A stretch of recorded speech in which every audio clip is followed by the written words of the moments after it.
I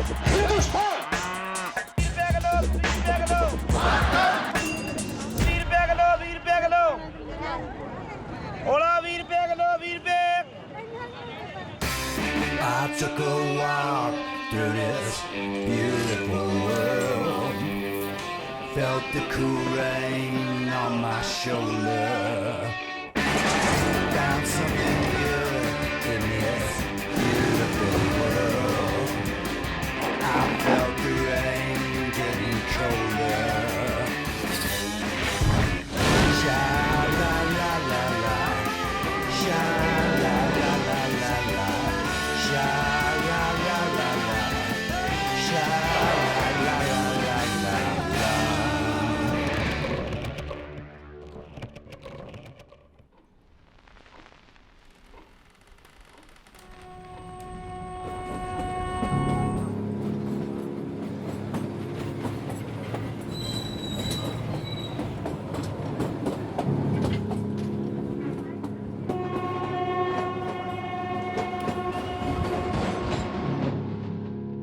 This house came to be built by Dr. Blake, who was in the East India Company service.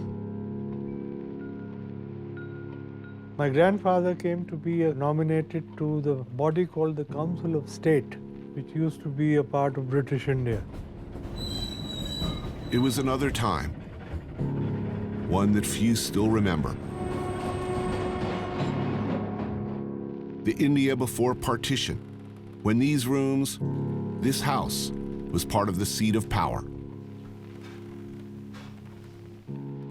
I had the privilege of being born in this house, upstairs.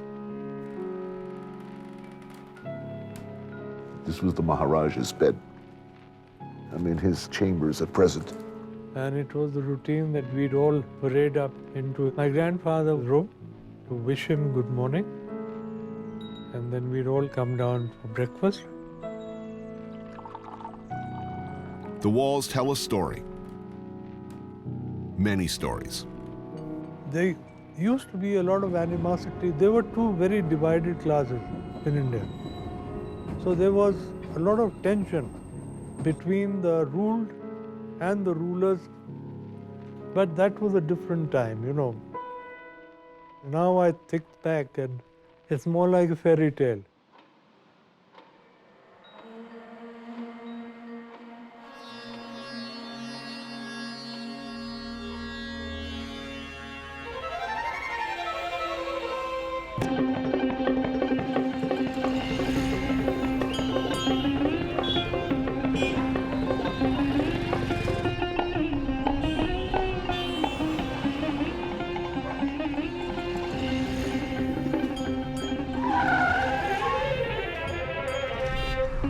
Day one in northern India, near the Pakistan border. This is Amritsar, the Indian Punjab's largest city. Population, about 1 million.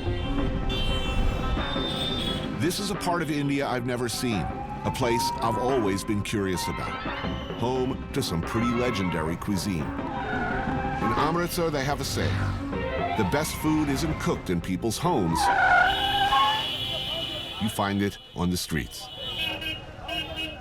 Punjab, oh, you up in Punjab? Peace to my Delhi fam in Karova. And Tony, you a OG. Jiski Bibi Moti. Probably got fat off the makki di roti. Don't take tension, don't be fussy. Sit back, relax, have a cold glass of lassi. Punjabis are known for their adventurous spirit, as brave warriors who spread throughout the world bringing great food with them. Don't worry about no traffic. The elements move and weave around like it's magic. Piece of hot sugar on the beat, good looking. Beat sample sounds of my mom at home cooking. In fact, much of the good stuff we refer to simply as Indian food comes from here. Like fine at my mouth. Peace to my brother Tony Kano from No Doubt. Beat made from the lower in the cooker CT. Golden Temple, Amritsar, hell of a city.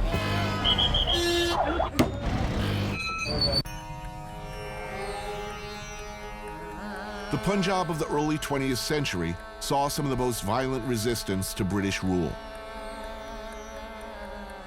And when the British finally cashed out in 1947, they carved off a huge piece, what is now Pakistan. And it remains a potential flashpoint for conflict. But that's easy to forget when you first smell the food.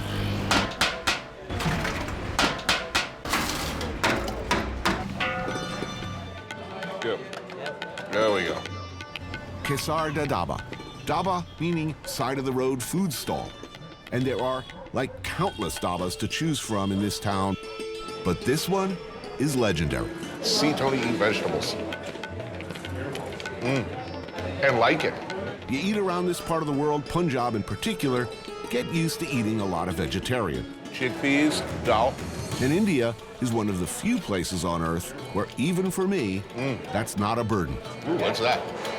Oh, I'll take that. Yeah, right here, my good man. That's good sod. In the Punjab, meat or no meat, you're almost guaranteed a free-for-all of intense colors, flavors, and spices. Unlike some of the joyless vegetarian restaurants, in my sad experience, vegetables here are actually spicy, all taste different, different textures, and served with extraordinarily good bread.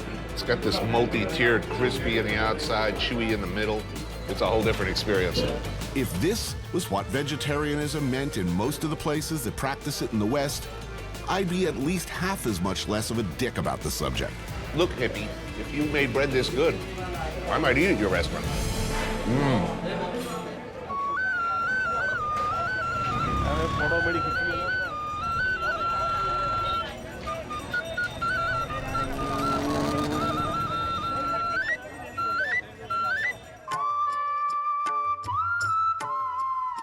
Around here, one of the first things you notice that's different from the rest of India, turbans. Everywhere. The symbol of self-respect, bravery, and spirituality for Sikh men. Amritsar is the home, the spiritual center of the Sikh faith, the world's 5th largest and maybe most misunderstood religion. In the heart of Amritsar stands the majestic Golden Temple, the Sikh equivalent of the Vatican.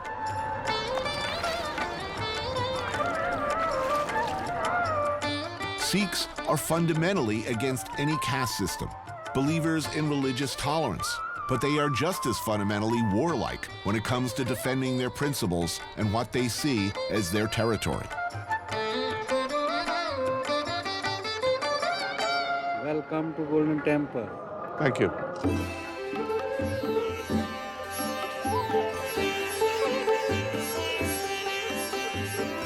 Today is a Guru Purab, one of the most auspicious days of the Sikh calendar.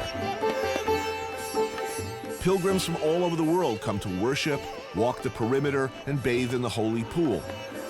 All are welcome, of any faith or caste, to remove their shoes, wash their feet, cover their heads, and take part in a simple meal.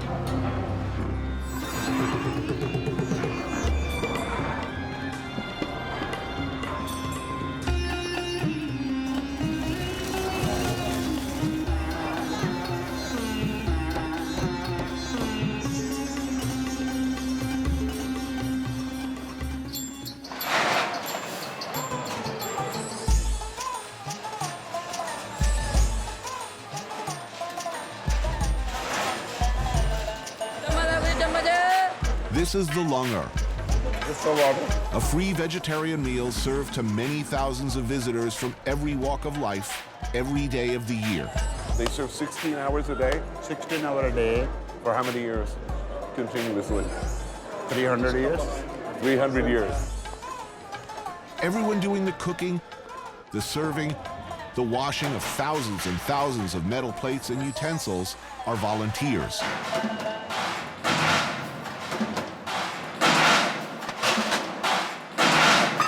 The sound is extraordinary.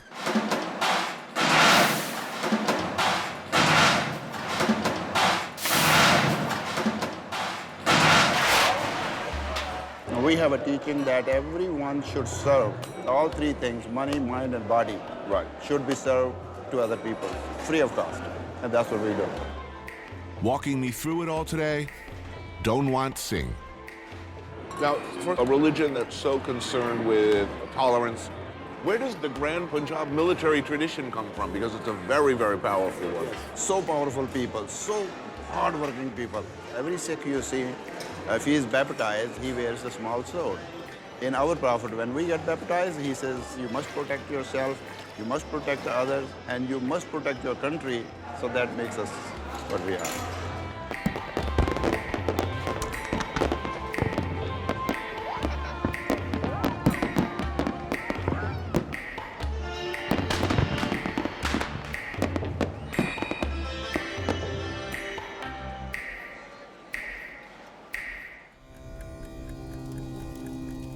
Morning. The smoke from countless burning fields covers Amritsar in a thick haze.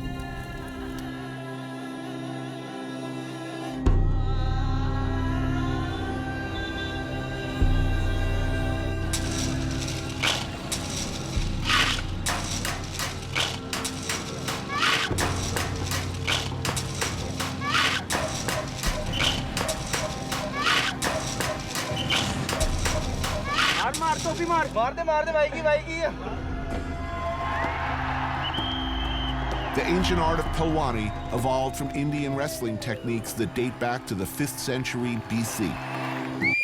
Ready, start. Training is rigid, as this is not just a sport, but a way of life.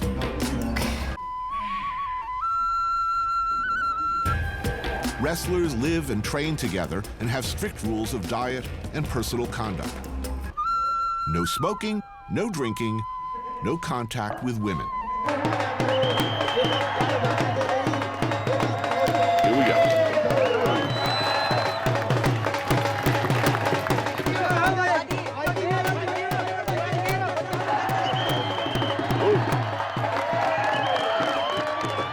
I took high school wrestling, actually, so that I could get out of gym class. I was a dirty, dirty fighter.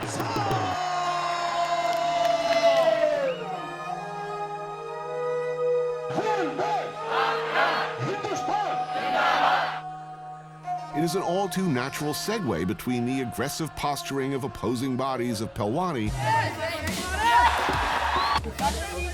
and this. The entire border between India and Pakistan has only one crossing.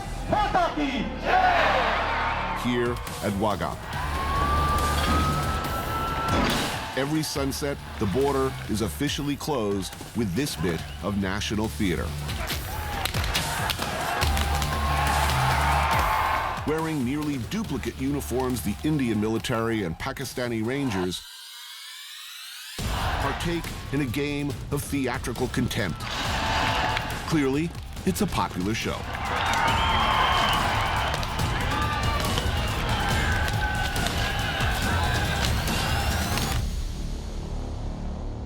So where are we?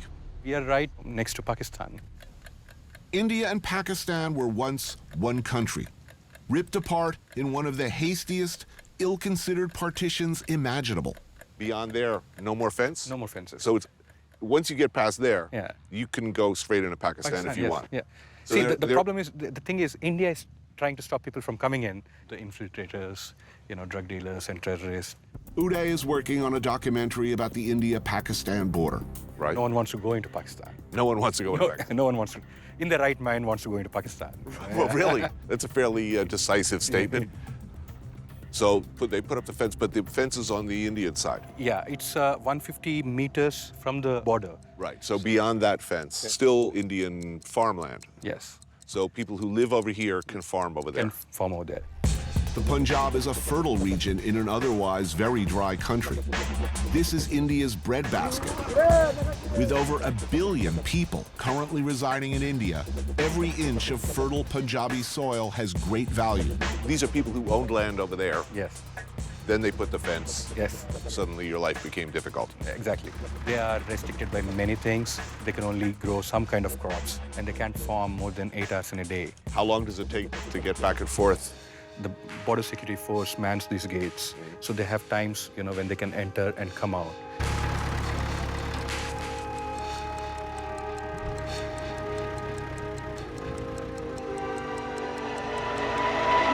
much farther can we go before they start to get worried? Yeah, I think we should just go to that pole.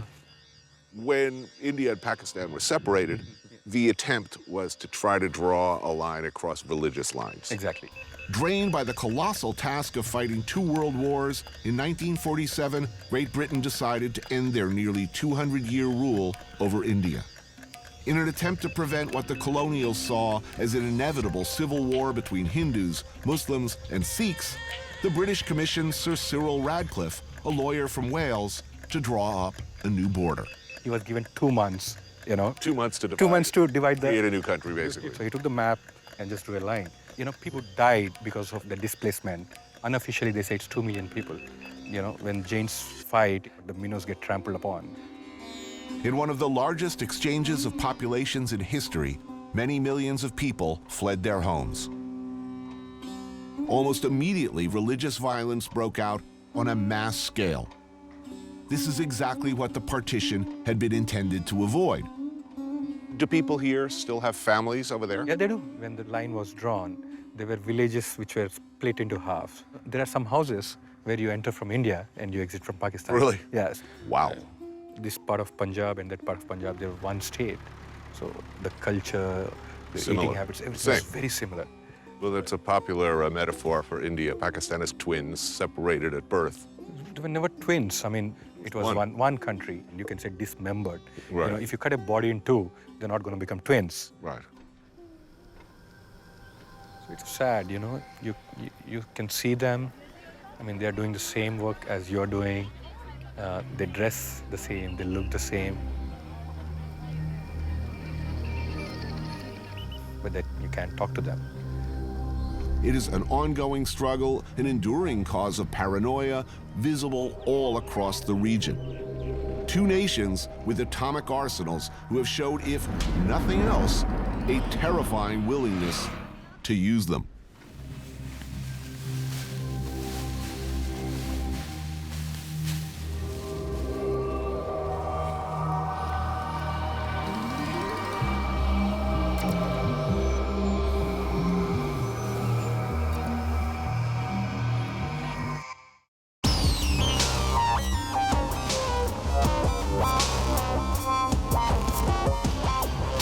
From the horrific 2006 train bombings to the militant attacks in Mumbai, the threat of terrorism along this border is a daily concern.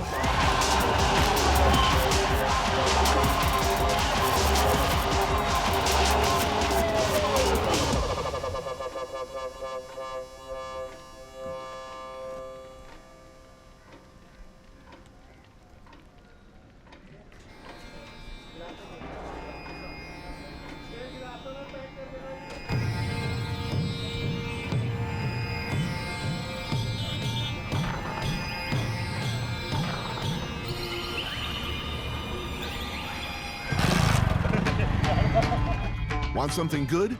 Really, really good when in Amritsar? Something local, regional, iconically wonderful?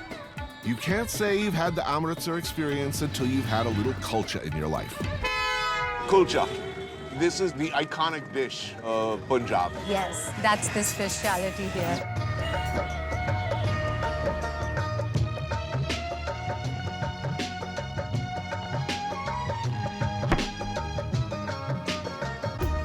Kulcha, a perfect little flavor bomb of wheat dough pressed against the side of a very, very hot clay oven, slathered with butter, and served with a spicy chole, a chickpea curry, on the side. Did I mention the butter?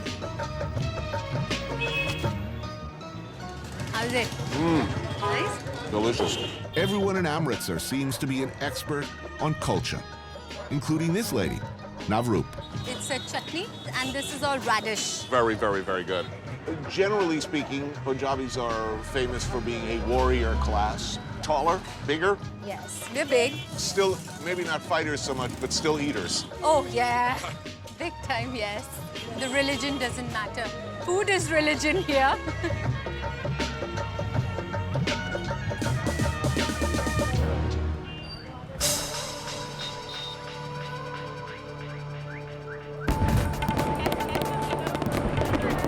First time in Amritsar. What are you feeling this place?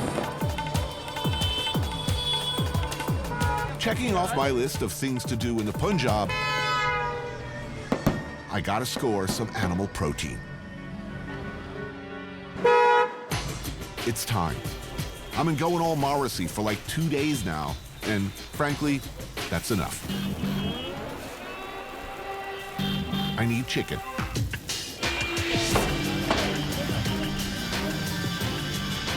Like we are in the ass end of nowhere here. Where am I? It's known as Veera chicken. Huh? That's very famous for chicken. When we're talking must-haves, tandoori chicken is just that. Add some lemon in this, you will enjoy it. Oh man, it's delicious. This type of establishment, dhaba? Dhaba, it's called dhaba. Huh? You know, this is the most successful business here. Anybody, you open a dhaba tomorrow, it will be a success. But if you're going to do chicken, you better be good. Yeah, it's a good place for that. Would you like to have something else? There's like a roti with ground mutton or ground. That's called naan. That's butter naan. Keema naan, mutton ball, dough. And the special ingredient, magic hands.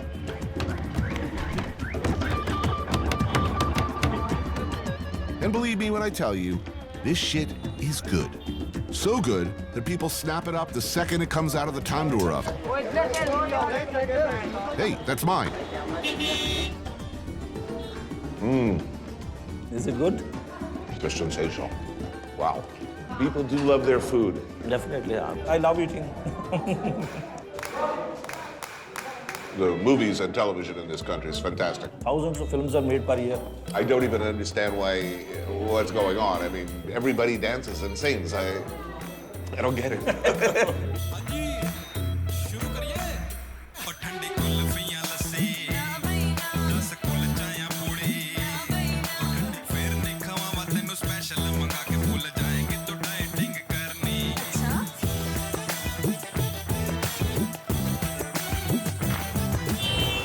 Would you like to have something else? Oh, this is good.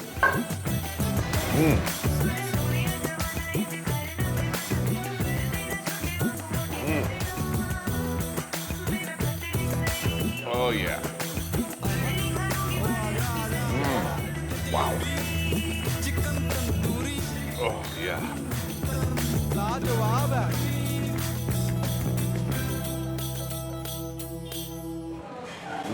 That's good. Thank you. No, nothing. Thank you. It's delicious.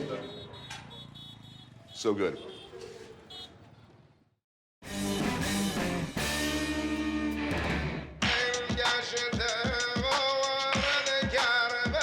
Leaving the fertile plains of the Punjab behind, I'm headed out towards the Himalayas. And getting there, at least the way I'm going, hasn't changed much in the last 100 years. All aboard.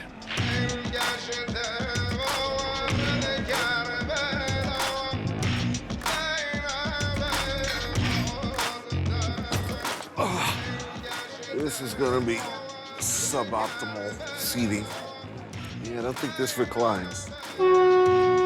Thank God they have relaxed attitudes towards prescription drugs. Before you enter the gateway to the Himalayas, you better self-medicate.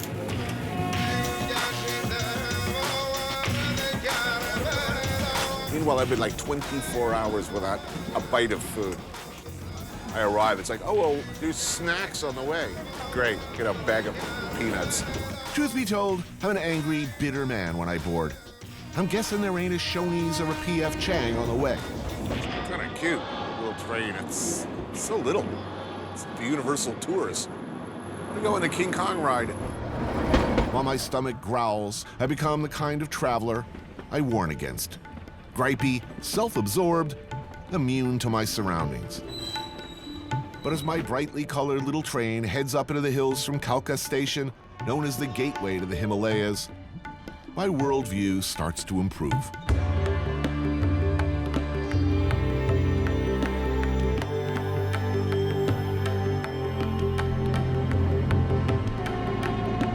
The unnaturally bright colors of India start to pleasurably saturate my brain.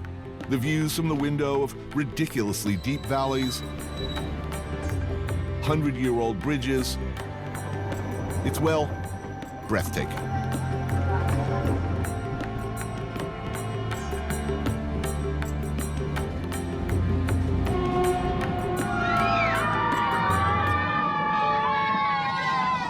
My fellow passengers, too, are irresistibly charming.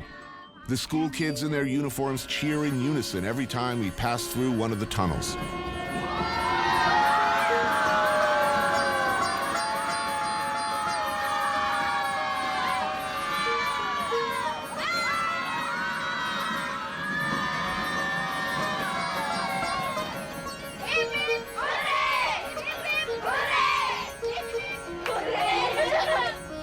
I'd pretty much forgotten about my hunger until the whistle stopped at Barog. We'll have one of those and two of these. This place is named for a Colonel Barog, the British engineer tasked with building the line up to Shimla. Thank you. The station and the adjacent tunnel bearing his name are rumored to be haunted. It's delicious.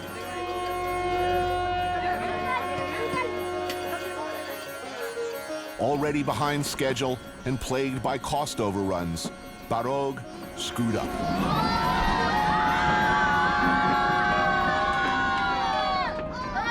When he realized the two ends of this tunnel didn't meet in the middle, he shot himself. It's the kind of personal accountability I'd like to see more of, frankly. Or is that just me?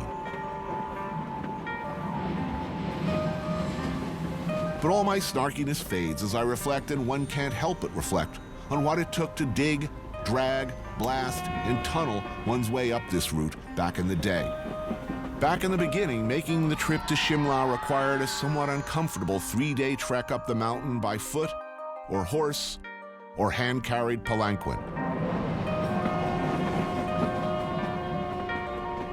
The stats are impressive. A climb of around 5,000 feet, over 100 tunnels, more than 800 bridges, an engineering feat, a job that, when you consider the time, defies imagining. In the building of this railroad, many died. Many, many died.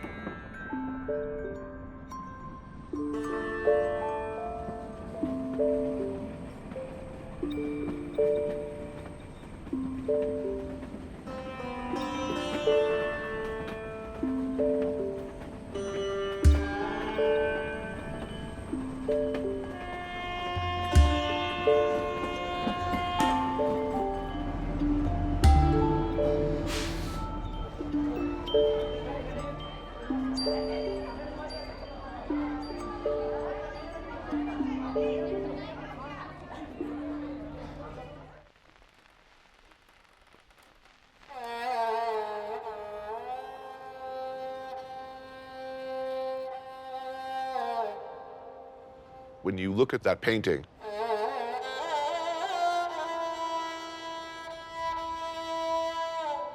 when you stand out front in the garden and look out at the view,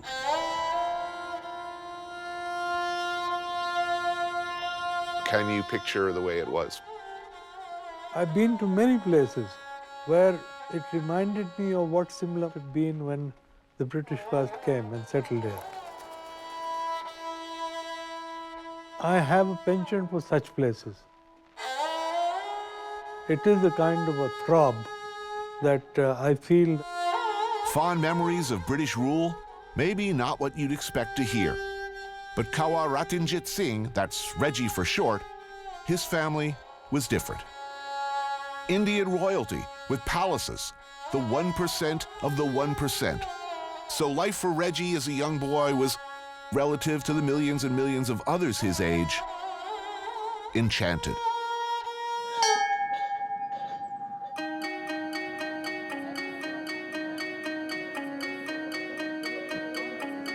Shimla is from a time before partition, when nearly the entire ruling class of British India would move to hill stations in the hotter months.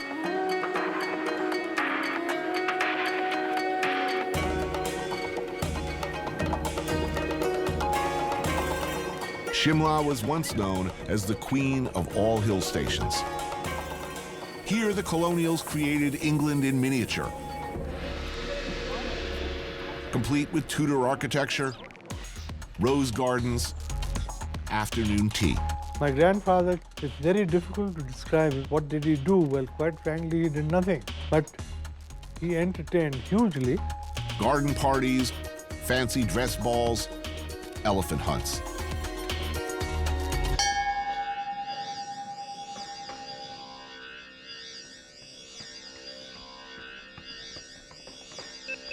The remnants of British rule can still be seen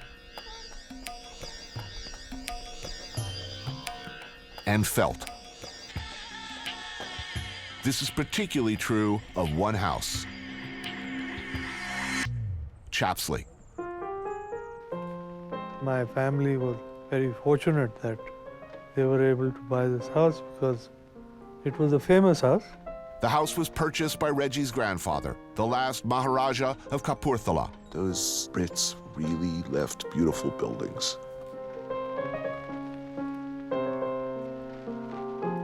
From a distance, it looks much the same as it must have when the Maharaja slept here.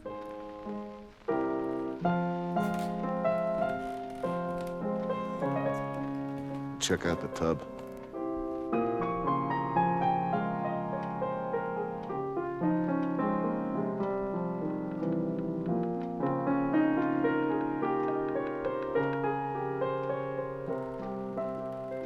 Locked in a constant battle against time and nature, barbed wire does little to keep Shimla's ever-encroaching monkey population at bay.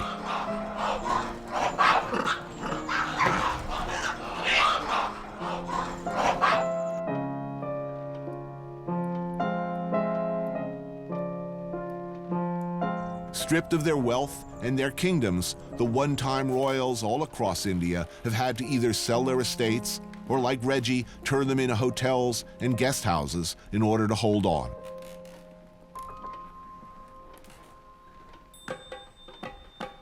Ring a buzzer, and a servant appears.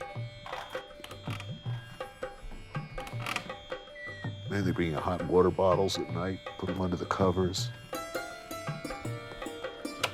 Butlers keep popping in, build a nice fire. Man. A great facet of my childhood was how my grandfather entertained. His table came to be known as perhaps the most famous in northern India because he was a gourmet connoisseur of food.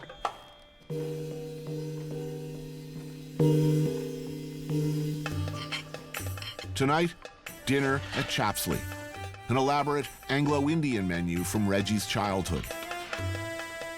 I'll put on my apron first.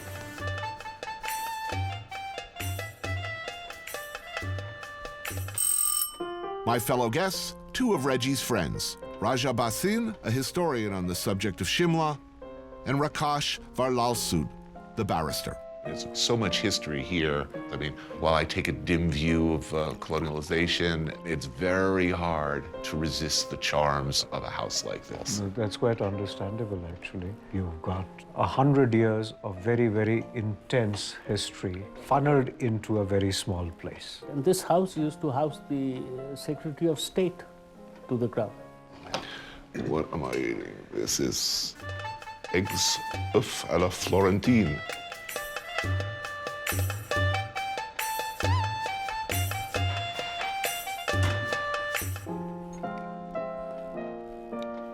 Oh, that's good. This was a small town. A small town with a very, very big government. Shimla enjoys the unique distinction of having been the summer capital of India, and surprisingly, it was the capital of Burma during the war days. So here you have this tiny little village up on the hill, connected to the rest of the world by a narrow mountain path, and they rule approximately a fifth of the human race for 8 months every year. In today's context, it would almost seem bizarre.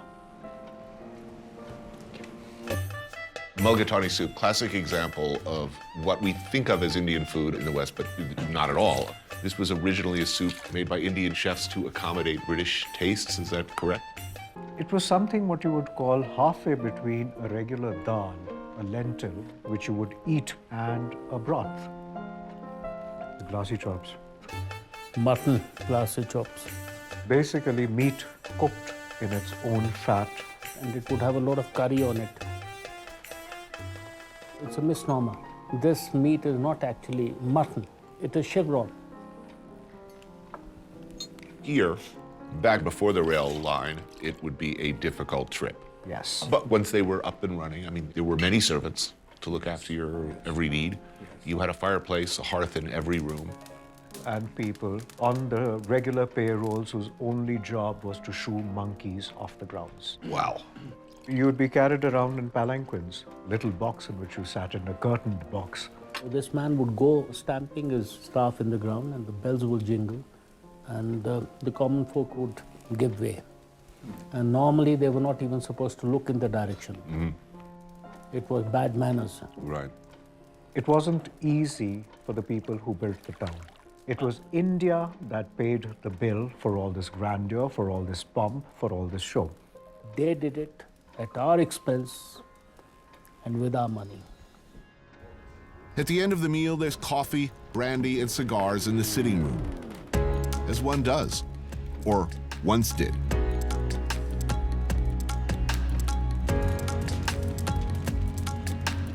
I hope you enjoyed the dinner too. Oh, very much. It was delicious. Really wonderful. A lot of history in this house. And one can be forgiven for maybe briefly forgetting what it took to build this lost kingdom.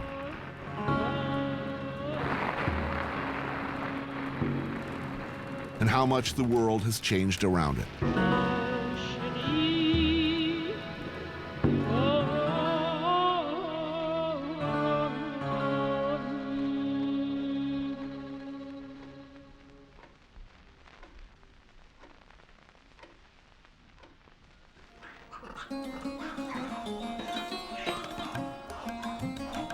The Monkey Temple looks down on Shimla, overrun by its namesakes.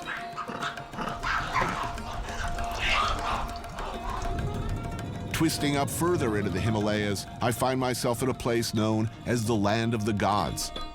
Nearly every village credited with having its own deity.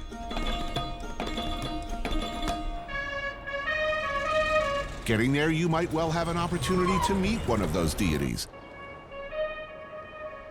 As you tear around narrow, guardrail-free mountain roads, overlooking terrifying drop-offs. Like, I could do heights, like, you know, I've done the jumping out of planes thing a number of times. But I feel it, you know, like looking over a precipice like that one, I feel it in my knees. Ooh. You know, like if my knees could vomit with terror, they would be. They'd be vomiting with terror right now. They should have little underwear stops on this road, you know, where you could like get a fresh pair. Every couple of miles, it's like, ooh, that was scary. Overloaded buses, water trucks with worn brake pads, aggressive truck drivers can come wailing around the corner at any time. And they do, about every 2 minutes. Squeeze your cheeks tight and close your eyes. Oh, the enchantment of India.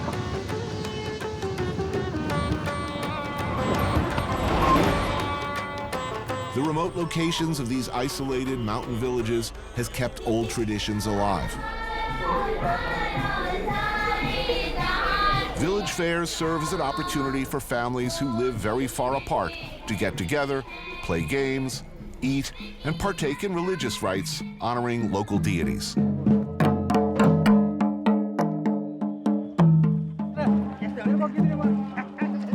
Quite a ride getting here. Yeah. How do you enjoy that road? White knuckles. Meet Hashim. He runs motorcycle tours through these parts. The Himalayas, it's the holy grail of motorcycling. You're traveling almost 1,500 kilometers on a trip. It's so unbelievably beautiful and diverse. So we got here vegetable curry? Yogurt-based curry, quite typical in these parts. Vegetables again? Surprisingly, not a problem. That's good. Yeah. This is one of the few places in the world that I could eat vegetarian every day. Yeah. And still be happy. Most of the people in this community, farmers, farming, agricultural. Yeah. What are they growing? They do a lot of corn, potatoes, peas. And weed. People growing marijuana here. Yes, loads of it. Loads of it. As an export product or for personal use? For everything. Mix of everything. So you think you want to go check out the fair a little bit? Yeah, let's take a walk through town. Yeah, See what's going on. Predominantly an occasion for all these mountain villages to come together and, socialize because, right. I mean, people are busy in their farms. They're not going to come and walk down and socialize with people. But this, because it's autumn, everyone is done with all the agriculture. Right. Now they're just bedding down for winter. There's a lot of romance in the air.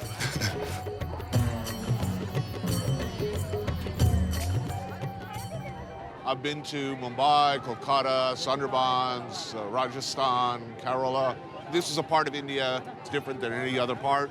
Look, it's fascinating and beautiful.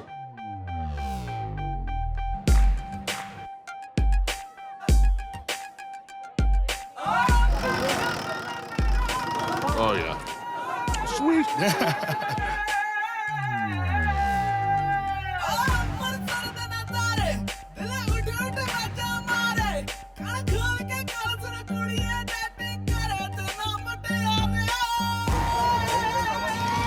Wow, things moving.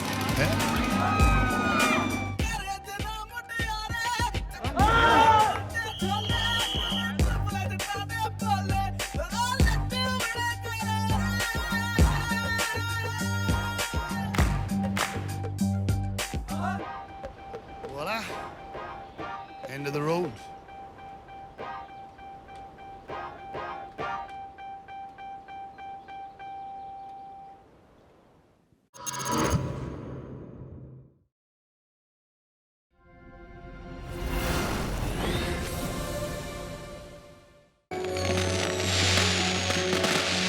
This is the story of one man, one chef, and a city. Also, it's about France and a lot of other chefs, and a culinary tradition that grew up to change the world of gastronomy. It's about a family tree, about the trunk from which many branches grew. And it's about food, lots of food, great food, some of the greatest food on earth.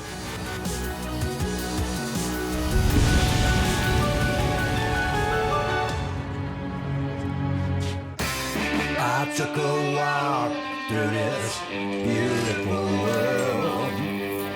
Felt the cool rain on my shoulder. Found something good in this beautiful world. I felt the rain getting colder. Sha-la-la-la-la, sha-la-la-la-la-la.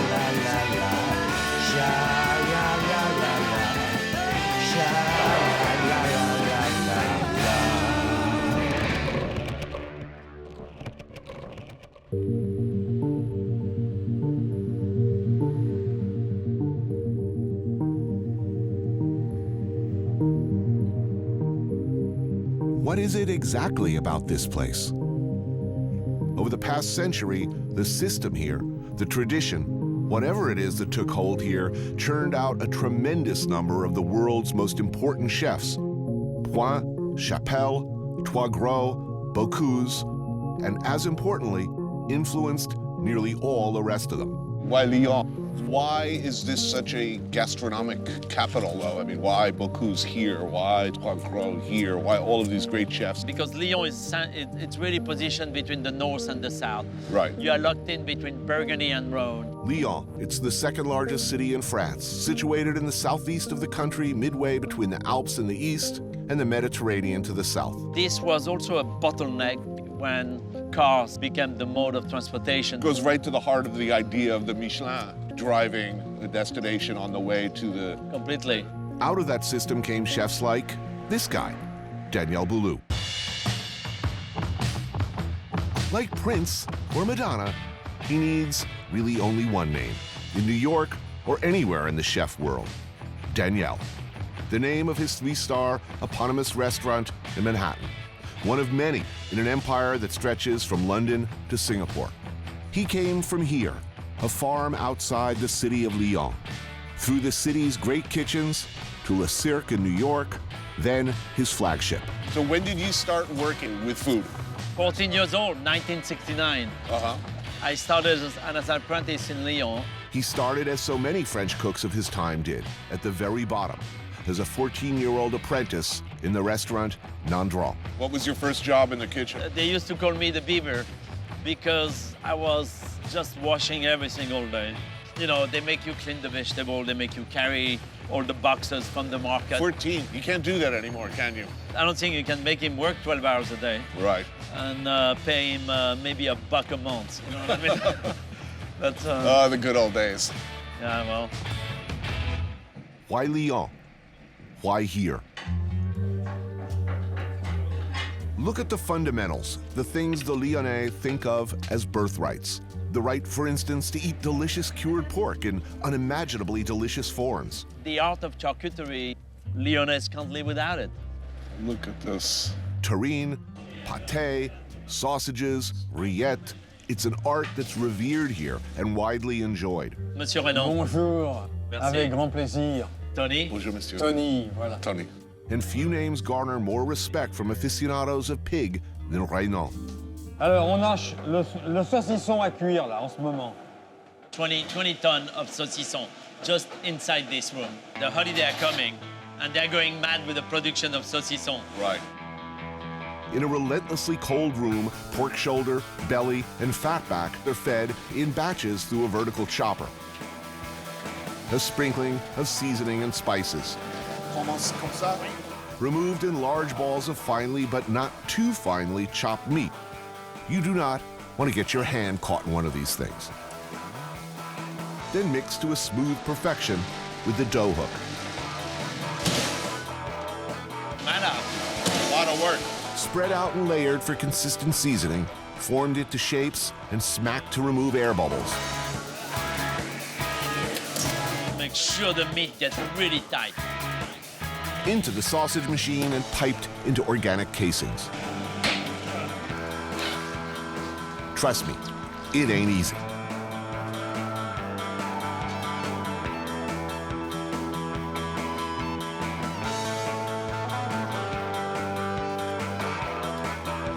No, Tony. Very light touch. Let's see there, wise guy. Come on, let's see this.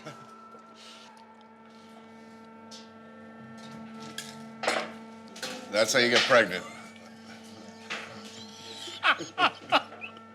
It's all in the knee.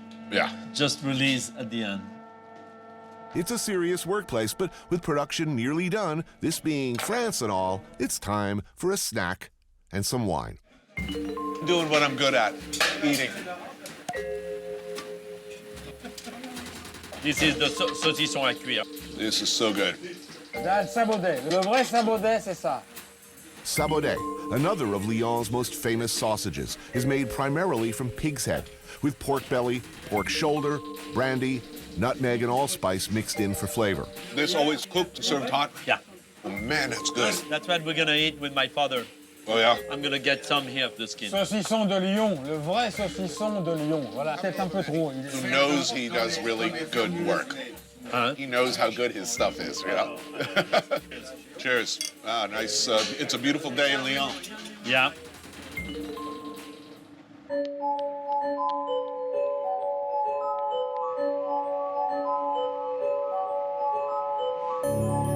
In Lyon, a city that believes absolutely in the power of food, one name is everywhere. A name that brought honor, attention, and millions of visitors to the city. Though there have been many chef heroes in the annals of gastronomy, in Lyon and even across France, one name stands above all others. Murals, bridges, markets, casual brasserie, the name of Monsieur Paul is everywhere. But one of his most enduring institutions is this, l'Institut Bocuse, one of the nation's great culinary schools.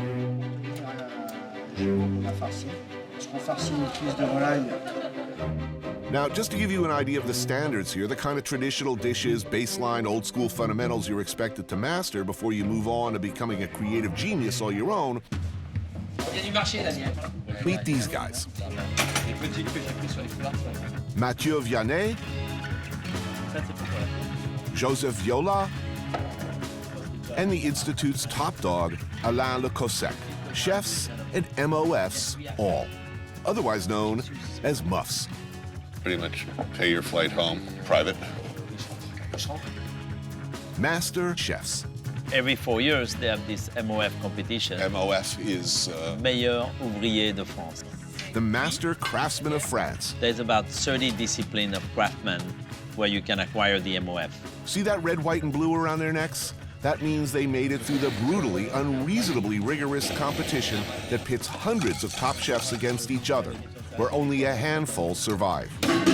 So basically 4 or 5 every 4 years. Certified by the highest in the land as being at the very top of their professions. Muff challenges often include ultra old school classics not unlike the one we're making today. Poularde en vessie. Thick slices of black truffle are slipped under the skin of a chicken from Bresse, the Rolls-Royce of chickens. It's then tied, slipped inside a pig's bladder, and steamed in court bouillon until tender. The idea is to concentrate the flavor of the truffle inside the bladder. The dish they choose, it's always in reference to a chef of the past. And this was a dish La Mère Brasier was doing. The at times brutal world of the Michelin star kitchen looks much of the time like a boys' club. But where did they come from? If we track back a bit to where it all began for Lyon and for many of the chefs whose names we now know and look up to, it all goes back to here. La Mère Brasier, the godmother, the original master, teacher, chef, force. 2 restaurants with 3 Michelin stars, an achievement no one, male or female, had ever attained. And for many years, Lyon's most famous chef. Her influence runs right through every kitchen that's come since, and her graduates carry on her recipes and her traditions. This was one of hers, a signature. For the next hour, you keep putting hot bouillon like this. The most miserable thing is when the bladder explodes. It's never a good thing when a bladder explodes. As the chicken cooks, the bladder starts to really expand. You have to talk to your bladder. I do all the time, believe me. Please hold up, please hold up. You're not here. People are looking. Wait till you get in between cars. A rather luxurious sauce of much more black truffle and generous amounts of foie gras and triple cream. Perfect. Nice milkshake.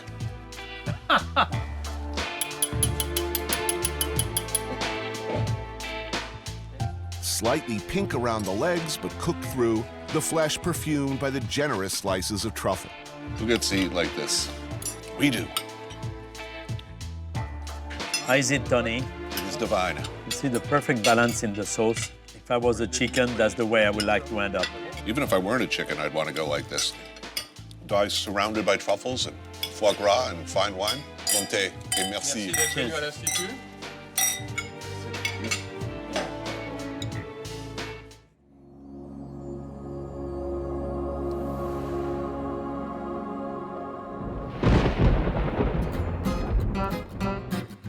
The roaring of a powerful engine, the screech of rubber, and off we go, kings of the road in our Citroën 2 Chevaux, 2 horsepower classic. No power steering, huh? No kidding. It's like a toy car. We're going back in time a bit, to the area where Danielle grew up, where life was very different from New York. Were you the misfit of the family, rebellious, or...? I was quite rebellious. My parents were talking to me about the idea of taking over the farm. As the oldest son, that would have been the logical thing. Right, and but the farmer's life was not for you. No. He grew up in a true farm family. You milked the cows, tended the animals. Danielle claims he never even saw processed food until he was a teenager.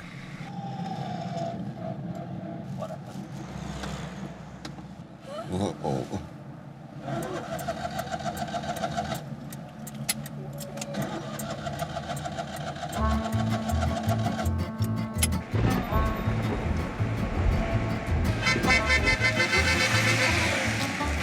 poubelle ta voiture. Throw it in the garbage, your car. A brief respite by the side of the road, and some passers-by are apparently less appreciative of fine automobiles than we are. A short consultation with an automotive professional, and we're back on the road. Back, in this case, to school.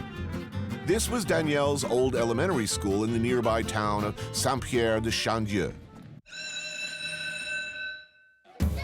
I am automatically taken back to memories of my own school days. The smell of caustic pine cleaner, chalkboards, and fear. The cruel ministrations of tiny-eyed lunch ladies slopping can loads of prison chow into steam tables. Chipped beef, tuna noodle surprise, and powdered mashed potatoes that haunt my sense memories still.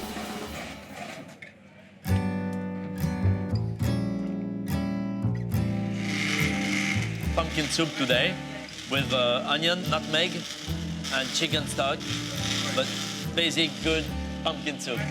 This is Marie, head chef, cook, host, and server for 320 hungry and very discriminating French school children ages 3 to 12. On the menu prefix today, a pumpkin soup, a fresh blanquette de poisson with white wine, vanilla, and shallot, served with homemade couscous, and a sauce supreme. This is a very sophisticated meal for children. That's a nice meal. I was a little shit in school, frankly. Yeah. And like a lot of the other students, we were like, I want pizza, pizza, pizza. Are the children here open to variety? Oui, beaucoup. Enfin, ils aiment bien, ils mangent très bien. You want to make sure that they always get a little challenged by how the food looks, then the smell, and also the taste after. I think she has a very strict budget. In the USA, greatest country in the world, no doubt, we spend an average of $2.75 per student for public school lunch. Compare and contrast. €1.05 maximum. $1.50. Did you eat this well when you were here? Absolutely. Je m'appelle Tony. Bonjour. Bonjour. Bonjour, Daniel. Ça va? The kids attack their food like hungry trenchermen, wiping out 3 servings in the time it takes me to eat 1. I guess they like it. It's good. Delicious. Well, yeah, this is good. I tell you, I don't think my chef in New York will do better. I love they cook with wine, too. You're going to jail for that in the States. Exactly, I'm making the sauce. Crap, these kids eat fast. But look how fast these kids eat. Turn your head, they'll eat your soup right out of your plate. My school lunchroom, you pushed up your tray, just like in prison. Stop. Here. Move it along. Stop. Yeah, here Move it along. They come to you and serve you. Most important thing, and that we see here, is the love Mary gives to the food she makes and to the kids she serves. I think it has a lot to do with the reaction they have to food. Dessert is homemade fromage blanc, farmer cheese, with chocolate and orange segments. What do you want to be when you grow up? Yeah, veterinarian. Fireman. Et toi, tu veux quoi? Engineering, machine gun. He wants to make machine guns? Engineer in machine gun, yeah. Okay, keep an eye on that one. All right.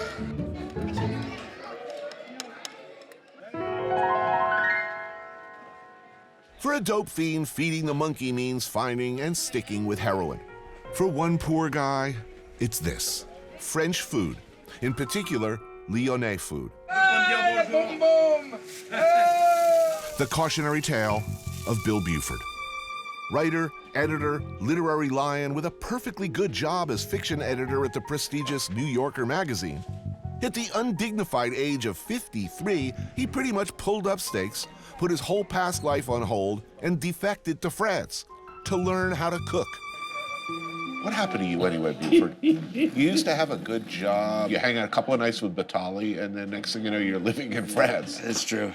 And cooking. I discovered a whole world that the rest of the world didn't seem to know about. Just a very compressed, intense, lifelong learned expertise and knowledge of food. It's not the Food Network, and it's not glossy magazines, and it's not something you get from reading a recipe book. It's something you get by just going deep. And I was afraid of France because I knew if I took on the subject of French food, I'd have to go really deep. So we went, and we thought we'd stay for 6 months, and we stayed for 5 years. We meet at Bouchon Comptoir à Belle, A bouchon is a uniquely Lyonnais institution, a casual, laid-back kind of a pub/bistro with a limited, usually old-school menu and always an unpretentious vibe. People come here to unwind, to relax, and to eat with abandon. So you say outright recently in one of your published works that Lyon is better than Paris. Lyon is a dark, tragic, beautiful, well-eating city, and everybody here knows that they have a really good life, and they don't give a flying fig if anybody else knows about it. They don't actually want visitors. If you were to pick one iconic dish to represent the bouchon lyonnais, it would have to be the quenelle brochet, a not particularly fabulous river fish, pike, folded into a light dough like pâte choux until fluffy and airy but still rich, adrift in a rich, creamy, almost bisque-like Nantua sauce made with crayfish, creme fraiche, white wine, and a splash of brandy. Pretty amazing for really one of the world's less wonderful fish. It's kind of a nice mix of France and Italy. Cheers. Cheers, Guys. gentlemen. Good to see you. What a treat to meet together in Lyon.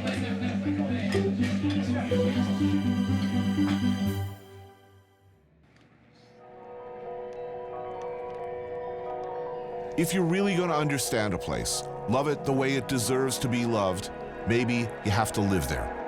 Bill Buford did just that and made Lyon his home. Today he's taking me somewhere only someone from the home team could be expected to know about. It's a beautiful day. The sky is blue. We're feeling the seasons changing, and we're about to go into a dark room, and you eat a very Lyonnais menu, and you drink a vast quantity of Lyonnais wine. And what sinister bodies will be in there? The only kind of people who would do this kind of thing on a bright, pretty day. It's a very male tradition. You work hard, you drink harder.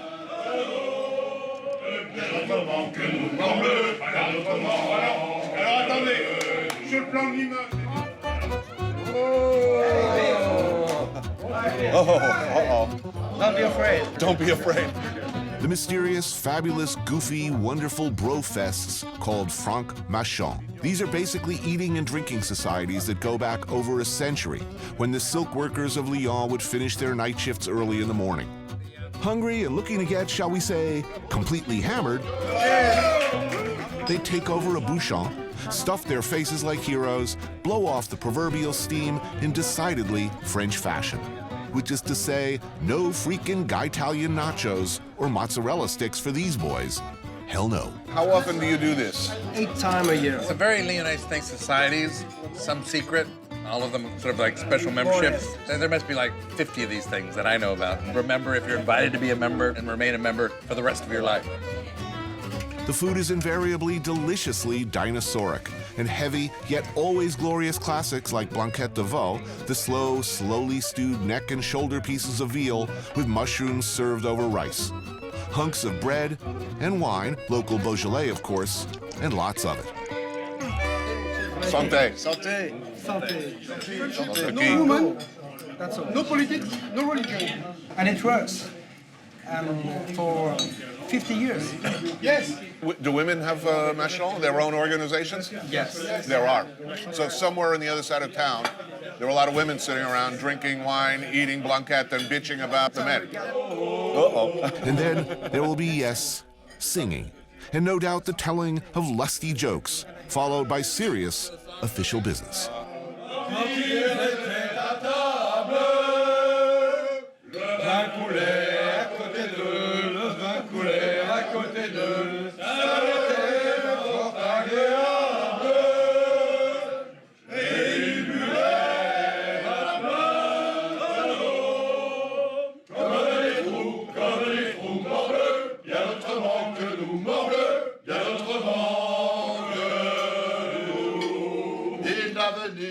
Buffet. Il n'avait ni riche buffet, ni verre de remise.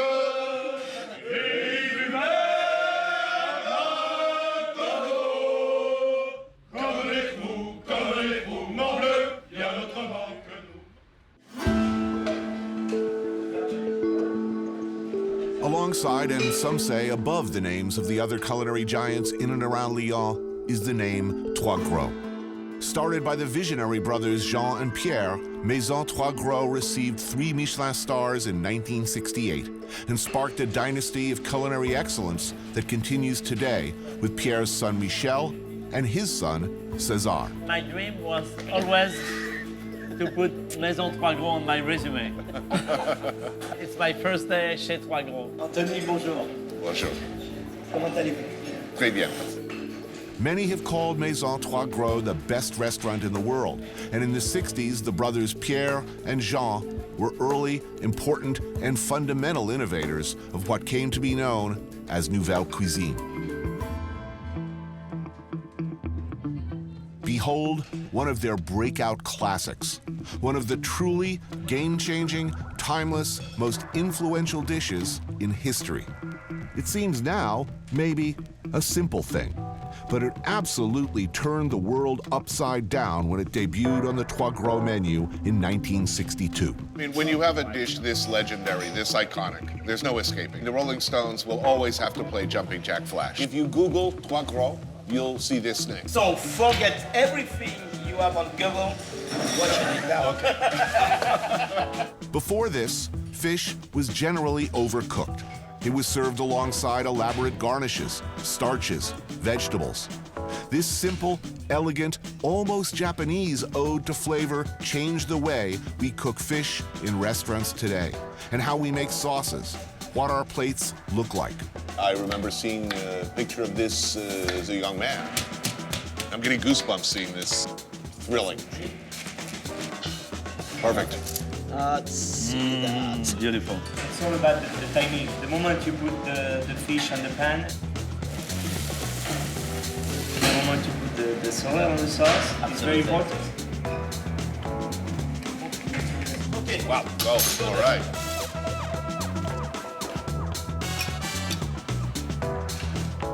Then, from now to you in the dining room, it take about 1 minute. Right. So, 1 minute is the time to have it perfect. Because it's cooking all the way. Look at the cuisson. Oh, perfect. It's a perfect dish. Sinful and delicious. It's really one of the great ideas of the 20th century. Sensual. Sexy.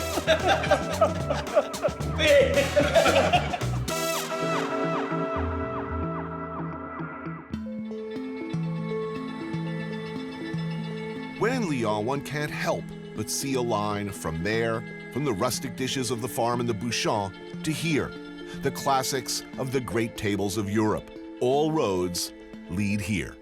A major trunk of the tree that goes back to Carême and beyond. Monsieur Paul Bocuse.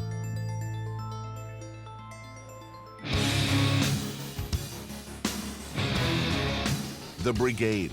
The way it is done and has always been done since Escoffier instituted a military-style hierarchy into the kitchen,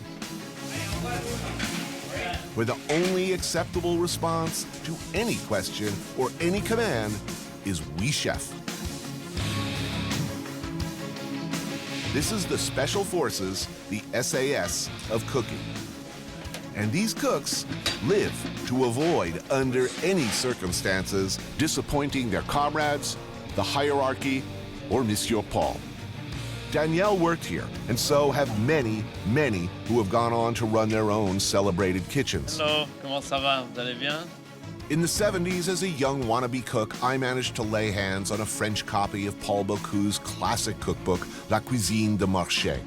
And I gaped with wonder at the photos, struggled to translate the descriptions of dishes so fantastic I was quite sure I'd never, ever in my life cook, much less eat.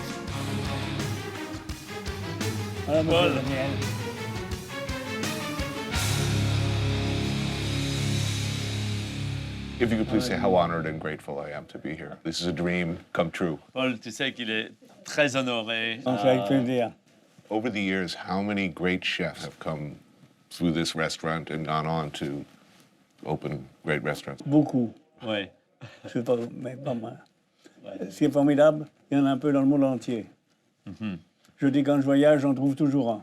You always have a child somewhere around the world because everywhere he goes around the world. But Bocuse, too, is and was a part of the system. He came up with his own cruel and terrifying masters, and their faces are here. L'histoire pour Paul, ses inspirations. Fernand Point, the towering and intimidating figure behind La Pyramide. Out of his kitchens came such figures as Alain Chapelle, Michel Guérard, François Bise, Roger Verger, Georges Perrier, the brothers Trois Gros, and many more. This was all the gang of the Nouvelle Cuisine up there. The 60s in New York. And Paul and Michel Guérard. Every great chef I've ever met has nightmares. They're still a young man. They're back in a kitchen, and a chef is yelling at them. Who of his masters? Peut-être la mère Brasier. La mère Brasier, the woman. Really? Oui. La Mère Brasier. In the year 1946, at the ripe old age of 20, Monsieur Paul worked as an apprentice for Brasier. She was such a screamer. He said, "You will fall on your ass." She was screaming so hard. Première levée. She was the first up in the morning. Et dernière couchée. And the last one to go to bed. She would go to the market with 3 cooks in the back of the truck, and she will put a case of green beans or something, and the cook will be sitting down, making the beans not to waste time for the rest of the mise en place. Truly a terrifying figure.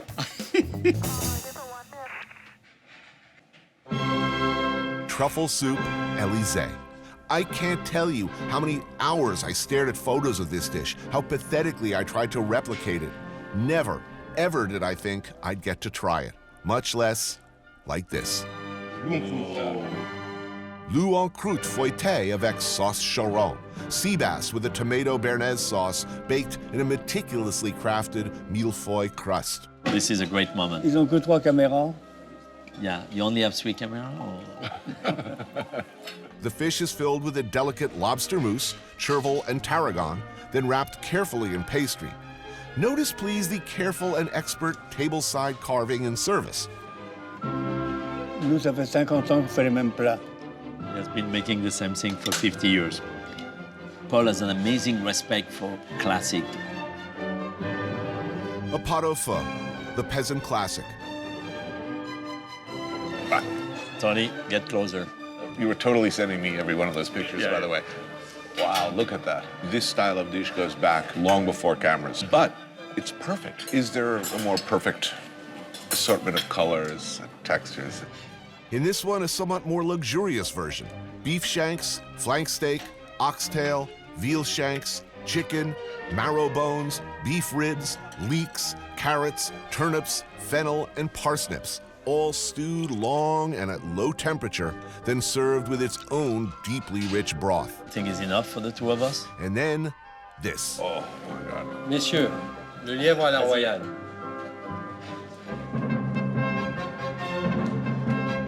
As if the chef had been listening to my deepest, darkest secret yearnings. The legendary lièvre à la royale, an almost completely disappeared, incredibly difficult preparation of wild hare. The animal is first slowly cooked, then coated by a sauce of its own minced heart, liver, and lungs that has been thickened with its own blood. After more than 6 hours of preparation, the hare is served as the chef prefers, whole on the bone. The rich, glorious sauce finished with truffles and chartreuse, napped over and over until it coats like richest chocolate. Absolutely the lost ark of the covenant of cuisine ancienne. Everything great about cooking is encapsulated in this dish. We will continue all over the world to make cuisine of Paul many generations to come. Forever. I will never eat like this again in my life. Chef, merci. J'étais très heureux de vous recevoir. The meal of my life. Today, I was treated to the greatest hits of a glorious and fabled career. For the first and probably the last time, I sat next to the great man himself, and Danielle and I were served a menu that chefs will look back on in 100 years and smile at appreciatively, sentimentally, respectfully.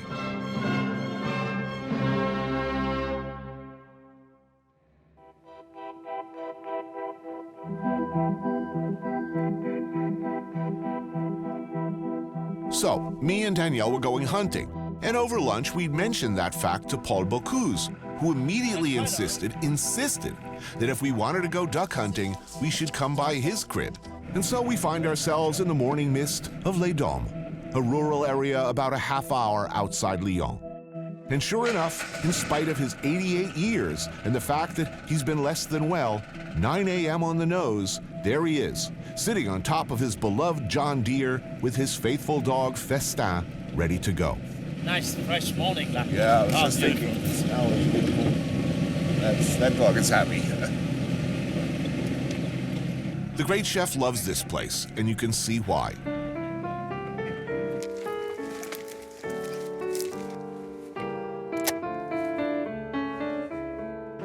Monsieur Paul can't safely hunt, but he's happy to charge around flushing birds for us.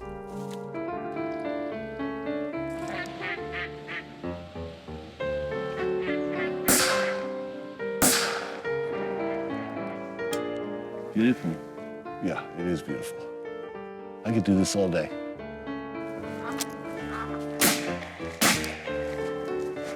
That was about as good as we're gonna get, too. You got bulletproof for wild boar. If you look long enough, you start hallucinating. You start hallucinating ducks where there aren't any. You see that one falling? Okay, not a moment to waste. Quickly, a second shot. Okay. You got it? Yeah. Allez. Right there. Là-bas, sous le pont. Festin. Oh, Festin, là, là, là. Between me and Danielle and Festin the dog, we managed to actually bag a few ducks. Good job. Donne là, yalla, Festin. Very good. But easy shot. Then it's back to the lodge, clearly Bocuse's happy place, where we meet up with some hunting buddies of the great chef. You did a good job, no? Qu'est-ce que t'en penses, Tony? Success. Yeah, it's fantastic.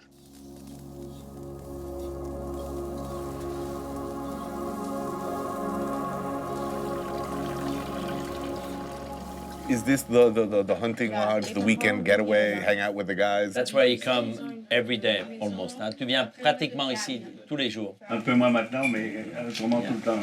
Yeah, a little bit less. On piège beaucoup. Look the picture behind. You see?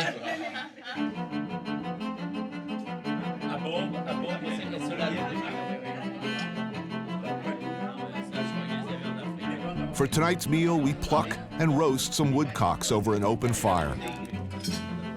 Cook up some well-aged duck and pheasant. They made this at the Auberge Paul Bocuse. It's a Swiss star mashed potato here. Is it predominantly butter or predominantly potato? Ooh. Do you have a head in there somewhere? Yes, of course. Yeah, no. That's perfect happiness right there.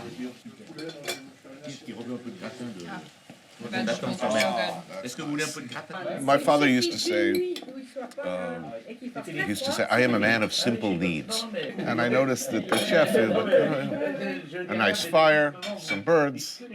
We can spend the whole week with Paul, and we'll be hunting, we'll be cooking, we'll be eating, drinking, and talking, and that's beautiful.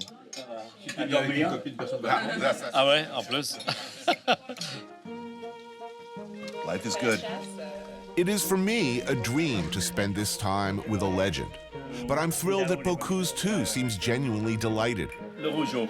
The duck you shot was a rougeau. You see, is the one behind you on the top? Yeah. In Lyon, all across France, he's Monsieur Paul. He's the great chef, a public figure, a hero, an institution, always treated with the greatest deference. Here it appears he's free to enjoy the simple things with friends and local farmers who talk to him like anybody else. It's a pretty damn magical thing to see.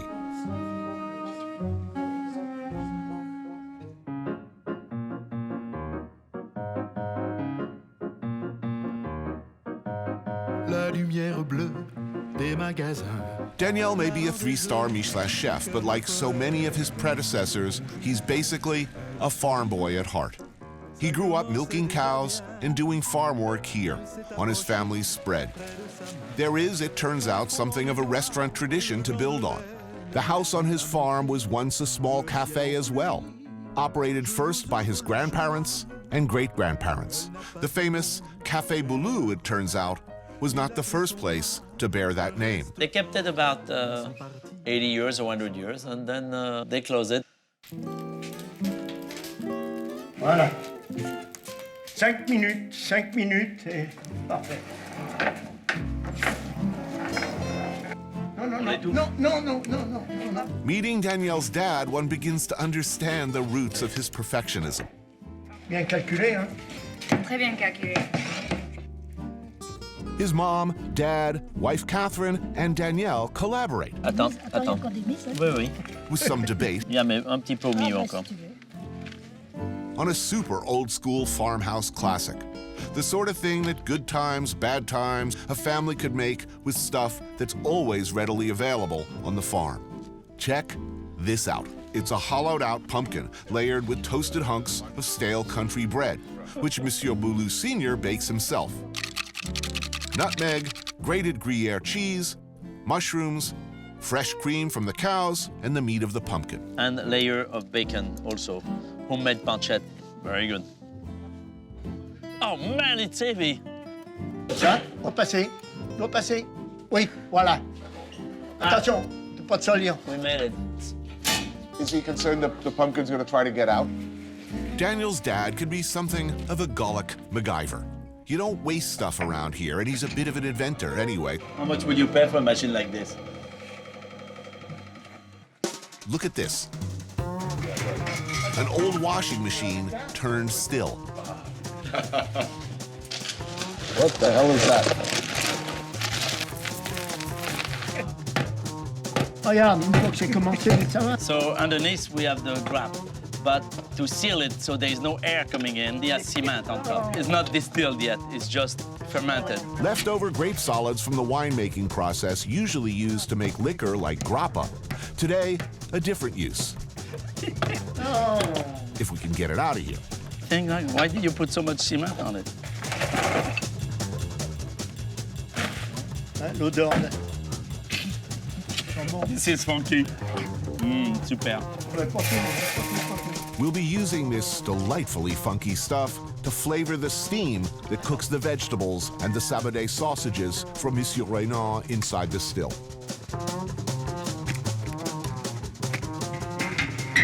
And we come back in an hour.